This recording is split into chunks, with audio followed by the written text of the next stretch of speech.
مقامی حکومتوں کے پہلے اور دوسرے مرحلے کے انتخابات میں منتخب ہونے والے امیدواروں کے ساتھ ساتھ آئندہ انتخابات میں حصہ لینے والے امیدواروں میں بھی جو بات ایک قدر مشترک کے طور پر پائی جا رہی ہے، اس میں ان کی وہ تشویش سر فہرست ہے جس میں اختیارات کے بارے میں لا علمی شامل ہے۔ میں یونین کونسل نمبر 5 ڈوکسو سے ناظم ہوں۔ میں سمجھتا ہوں کہ ہمیں ابھی منتخب ہوئے تقریباً 1 ماہ ہوا ہے، ہمیں ابھی تک نہیں پتا کہ ہمارے اختیارات کیا ہیں۔ حکومت کو چاہیے کہ ہمارے اختیارات کے بارے میں اجاگر کریں اور ہمیں حکومت یا الیکشن کمیشن تربیت دے اور ہمیں بتائے کہ ہمارے اختیارات کیا ہیں۔ یہ نہیں کہ ہمیں صرف گلیاں نالیاں بنانی ہیں یا برتھ سرٹیفکیٹ بنانے ہیں یا اس کے علاوہ بھی کوئی کام کرنا ہے۔ ہمیں اختیارات کے بارے میں وضع کیا جائے، ہمیں بتایا جائے کہ ہمارے اختیارات کیا ہیں۔ میں یونین کونسل نمبر 6 سے نائب ناظم ہوں۔ میں ملک صاحب کی بات سے اتفاق کرتا ہوں۔ سب سے پہلے ہونا چاہیے، ہماری حکومت سے گزارش ہے کہ وہ اس قسم کے ورکشاپ کا انعقاد کریں جس سے اویئرنیس پیدا ہو، شعور بیدار ہو کہ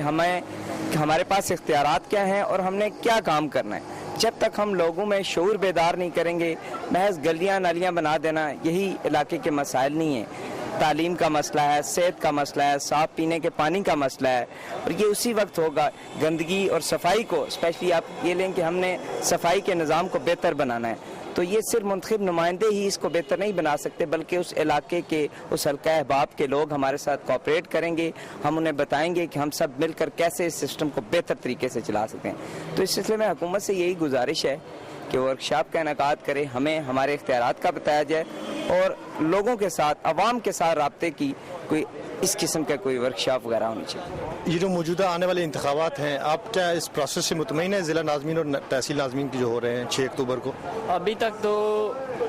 ٹھیک ہیں حالات، فی الحال پر ہم پر کوئی پریشر نہیں ہے کسی قسم کا بھی، کوئی حکومتی دباؤ نہیں ہے ہم پر۔ ہم اپنی مرضی سے آزادانہ طور پر سوچ سمجھ کر فیصلہ کریں گے اپنے علاقے کی بہتری کے لیے، اور جس مقصد کے لیے لوگوں نے ہمیں منتخب کیا ہے وہ مقصد حاصل کرنے کے لیے بہتر شخص کو ووٹ دیں گے۔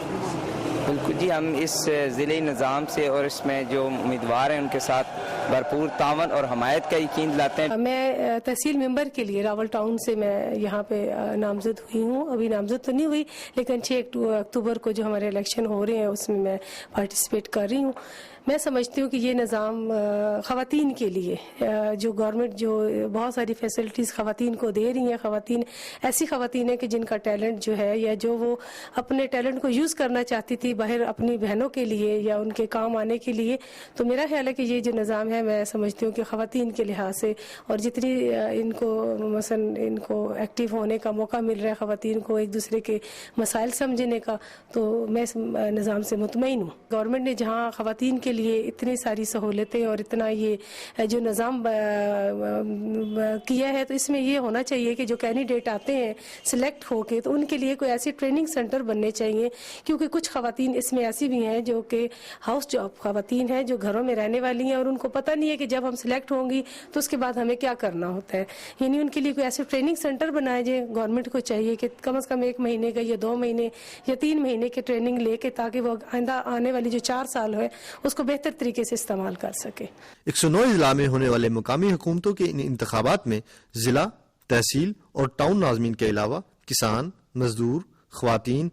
اور اقلیتوں کی مخصوص نشستوں پر پولنگ 6 اکتوبر کو ہوگی، جبکہ حتمی نتائج کا اعلان 10 اکتوبر کو کیا جائے گا۔ 6 اکتوبر کو ہونے والے انتخابات میں نظر آنے والی موجودہ گرمجوشی سے یہ بات عیاں ہے کہ وطن عزیز میں سیاسی شعور بڑی حد تک اجاگر ہو رہا ہے، تاہم اب بھی ضرورت ثمر کی ہے کہ آنے والے وقت میں قانونی ضابطوں کی پابندی اور اس سے وابستہ لوگوں میں کسی بھی طرح رواداری کو مزید فروغ دیا جائے تاکہ ہم ایک صحیح جمہوری معاشرہ کہلوا سکیں۔ سگیر نقاش، رپورٹر ڈائری کے ساتھ، پاکستان ٹیلی ویژن، راولپنڈی۔